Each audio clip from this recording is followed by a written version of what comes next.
বিবাহ একটি পবিত্র বন্ধন।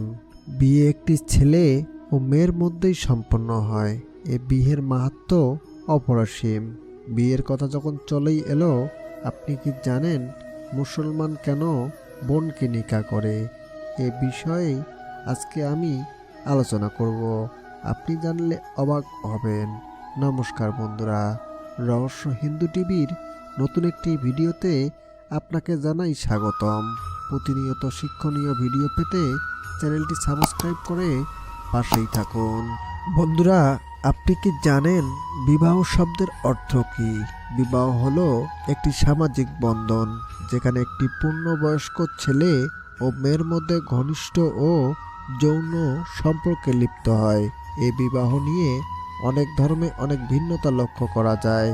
হিন্দু ধর্মগ্রন্থে আছে মায়ের 3 পুরুষ এবং বাবার সপ্তম/পঞ্চম পুরুষের মধ্যে বিবাহ মহাপাপ। কিন্তু ইসলাম ধর্মে কেন ভাই বোনের মধ্যে বিয়ে হচ্ছে, এর কাহিনী কি জানেন? আসেন তাহলে জেনে নেওয়া যাক আসল রহস্য কি। রাবণের বোন শূর্পণখা। লক্ষ্মণের সঙ্গে যুদ্ধের সময় লক্ষ্মণ তার নাক কেটে দেয়। কাটা নাক নিয়ে সে রাবণের কাছে যায়। রাবণ তার বোনের এ অবস্থা দেখে তাকে কঠোর প্রতিশোধ নিতে বলে এবং তাকে অসুরগুরু শুক্রাচার্যের কাছে পাঠিয়ে দেয়। অসুরগুরু শুক্রাচার্য দেবতাদের হাত থেকে অসুরদের রক্ষা করার জন্য শূর্পণখাকে নিয়ে সৌদি আরব তথা মক্কায় গিয়ে অবস্থান শুরু করে। তৎকালীন সময়ে মক্কায় বসবাস করার মতো কেউ ছিল না, তাই শূর্পণখা সেখানেই বসবাস শুরু করে এবং নিজের বংশ বৃদ্ধির জন্য অসুরগুরুর কাছে সন্তান বর চায় এবং তাদের কিছু সন্তানের জন্ম হয়। তখন শূর্পণখা ভাবতে থাকে নিজেদের বংশবৃদ্ধি তথা বিয়ে ছাড়া কোনোভাবেই সম্ভব না।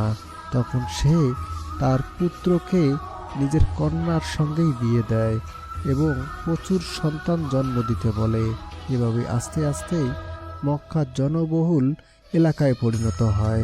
তো বন্ধুরা, আপনারা হয়তো বুঝতে পারছেন এমন বিয়ে আসলে কাদের মধ্যে হয়, কারা আসলে নিজের বোন বা বংশধরের মধ্যেই বিয়ে করে। এভাবেই শূর্পণখার ওরসেই আজকের এই মুসলিম জনগোষ্ঠীর উৎপত্তি, যারা নিজেদের রক্ষা ও বংশবৃদ্ধির জন্য নিজের বোন তথা চাচাতো মামাতো ফুফাতো বোনকে বিয়ে করে, যা হিন্দু শাস্ত্র অনুযায়ী মহাপাপ। তাই বন্ধুরা, কখনোই নিজের বাবা মায়ের বংশধরের মধ্যে বিয়ে করা উচিত না। এতে আপনার পরমায়ু কমবে এবং আপনার সংসারে নেমে আসবে চরম অশান্তি। সকলের মঙ্গল হোক এবং সবার সংসার সুখে শান্তিতে ভরে উঠুক। তাই প্রাণ ভরে একবার বলুন জয় মা লক্ষ্মী।